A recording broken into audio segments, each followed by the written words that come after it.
Praise lord. దేవుని పరిశుద్ధ నామానికి మహిమ కలుగును గాక. నూతన మాసంలోకి అడుగుపెట్టి ఉంటుండగా దేవుడు మనతో ఏం మాట్లాడుతున్నాడో చూసుకుందాం. సామెతలు 16వ అధ్యాయము 3వ వచనం. నీ పన్నుల భారము యెహోవా మీద మోపము, అప్పుడు నీ ఉద్దేశములు సఫలమగును. ఇక్కడ దేవుడు మనం పడుతున్నటువంటి బాధే కానీ, టెన్షనే కానీ, మనము వెళ్తున్నటువంటి మార్గము ఎంత కఠినంగా ఉన్నదో ఎరిగినటువంటి దేవుడు, చూస్తున్నటువంటి దేవుడు కనుక మన భారం ఏదైతే ఉందో, మన ఆలోచన ఏదైతే ఉందో ఆయన మీద మోపమంటున్నాడు. ఎప్పుడైతే మన భారము ఆయనకి అప్పచెప్తామో ఆయన దాన్ని హ్యాండిల్ చేయడానికి సామర్థ్యం కలిగినటువంటి దేవుడు కనుక ఆయన మనని ఆశిస్తుంది, మన దగ్గర నుంచి కోరుతుంది ఏంటి అంటే, నువ్వు ఒక్కదానివే మొయ్యకు.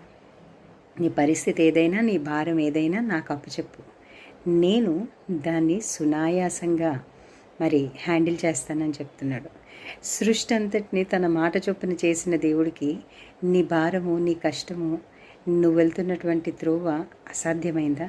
నీకు అసాధ్యమేమో, కానీ ఆ దేవుడికి సమస్తము సాధ్యం. ఆయనకు అసాధ్యమైంది ఏదీ లేదు అని ఈరోజు దేవుడు మనకి జ్ఞాపకం చేస్తూ ఇక్కడ అప్పుడు నీ ఉద్దేశాలు సఫలము. ఎప్పుడు మనుషుల మీద ఆధారపడ్డప్పుడు కాదు, కానీ ఆ దేవుడి మీద ఆధారపడ్డప్పుడు మన ఉద్దేశాలన్నీ సఫలం చేయడానికి ఆయన సిద్ధంగా ఉన్నటువంటి దేవుడు.